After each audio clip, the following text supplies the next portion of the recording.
It's nice to be out of Richmond for a few hours. Wanted to pass along regards from Governor Northam, obviously having served for 4 years as vice chair on this authority.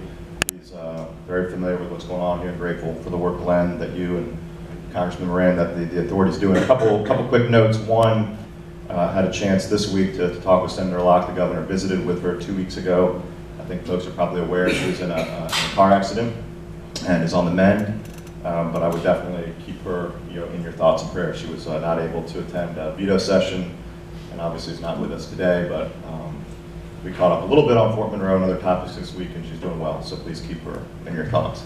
I know over the last 5 years, the topic of deeds and the Army have been of interest in making sure we can get this property that we need and the environmental carve-outs addressed. And sometimes things don't move as fast in government as we'd like them to, right, Glenn? But today I remember these lines to remember the deeds. So I've got the 2 deeds here that you all have been waiting patiently for and sign off. And the Attorney General's office made sure that I passed along the original deeds. It's like money and my wife. I want to get this out of my hands and give this to you so that I'm not responsible now if anything happens to those deeds. So a big round of applause for yeah.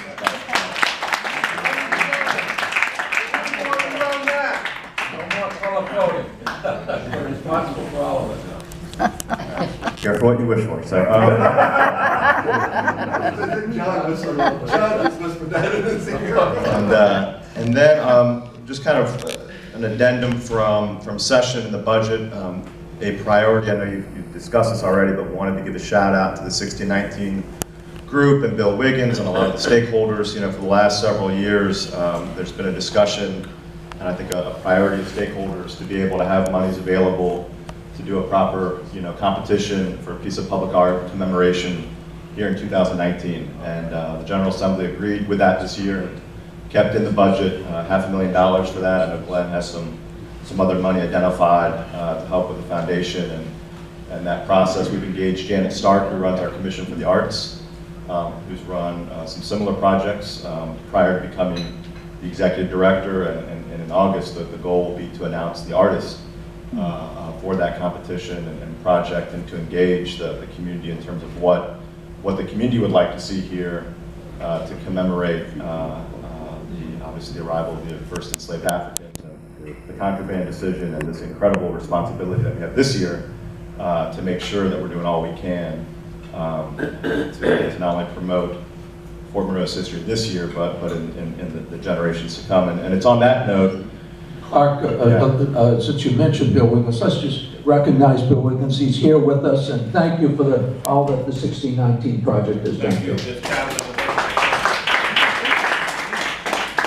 Excuse me. Yeah, no, and it's on that note, and this has been something that's been discussed and on the radar screen, obviously, at Fort Monroe since this property was bracked and given to the Commonwealth. And I think now with 2019 and with these deeds where they are with the Commonwealth, it's an appropriate time to discuss another element of public art here at Fort Monroe, and that's the Jefferson Davis Arch, which is just a stone's throw away. I bring along a letter from Governor Northam with regards to the arch and how we discuss the history of Jefferson Davis's time here at Fort Monroe. And obviously, I would start by saying we have the Casemate Museum, which is an incredible resource, and feel very strongly that is the proper location to discuss his imprisonment here as a prisoner of war, having served as a president of the Confederacy. There's also, however, an addendum to the Casemate, which is a public park and monument that glorifies the former president of the Confederacy. And the governor has been obviously aware of this, has thought a lot about it, and given that it's 2019 and we're going to put some significant state resources behind honoring what we feel are the contributing features here at Fort Monroe, it would be, it's just not compatible to ignore the issue of the Jefferson Davis Arch. I have a letter from the governor that I would like to read, and then certainly as board members, with Josh here has a pretty good idea of the process that may need to unfold if you decide to take any action. So, and this is addressed to David Stroud, who's the Director of Heritage Assets and the Historic Preservation Officer at Fort Monroe. Let me just mention, We have been joined by Dr. Elgersman Lee, so that we have a full board. I wanted the record to show that she was present. Excuse me. So, dear Director Stroud, I'm writing today to initiate the process of removing the Jefferson Davis Arch from Fort Monroe, as well as removing references to Jefferson Davis Memorial Park.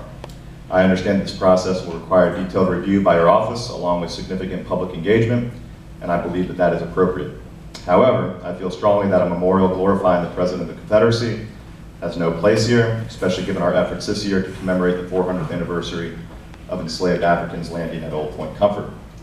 As you know, Fort Monroe will play a central role in the 400th commemoration, culminating the series of events this August.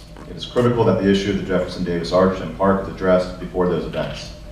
These symbols are simply incompatible with the message and understanding we must convey at Fort Monroe this year.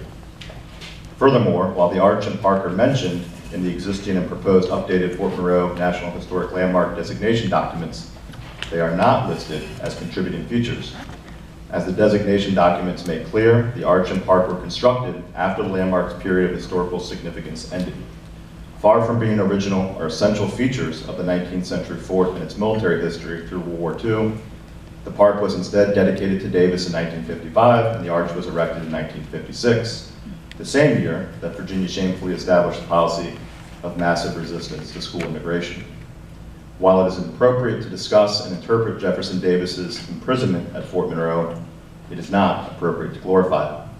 To use the parlance of the National Historic Preservation Act, the continued presence of the arch, along with the dedication of the park to Davis, has an adverse effect on this historic property. Thank you for consideration of my request and for your service to the Commonwealth. My staff will be in touch in the coming days to discuss moving forward with a swift resolution of this issue using the process established under the November 2011 Memorandum of Understanding. Sincerely, Governor Ralph. So that sums up one of the main reasons I came down, obviously, to the retreat today, and would welcome comments from the board members. And obviously, not as a board member, I can't make a proper motion, but to reiterate kind of what how the governor feels. Kind of interpreting the history here has a place in the museum. Glorifying it with a park does not. And there is a process, a bit convoluted, to get this arch removed, but it's imminently doable, and the governor thinks we need to start right away. So, thank you. Well, thank you very much, Mr. Mercer. Thank you for your previous input, obviously, in terms of Fort Monroe's, when you participated in a consequential way, representing the governor when he was vice chair of the Fort Monroe Authority, and I much appreciate the governor's input today. So, even though it's not on the agenda, I don't think it would be inappropriate to have some public comment. In fact, what we might want to do is to have a motion to receive the governor's letter. And if we have a motion to show that the authority is in receipt of the governor's letter, we're going to pass it around. I think that might be appropriate. I think it might be appropriate to have some discussion at this point. Because this is a consequential vote, is there, we could put a motion on the floor and then have discussion of that motion. Dr. Owens? So moved. There's a motion to show that the authority is in receipt of the governor's letter. Is there a second to that motion? Second. It's seconded by Dr. Elgersman Lee. And at this point, since the motion is on the floor, we would entertain some discussion. Is there any comment? Dr. Owens?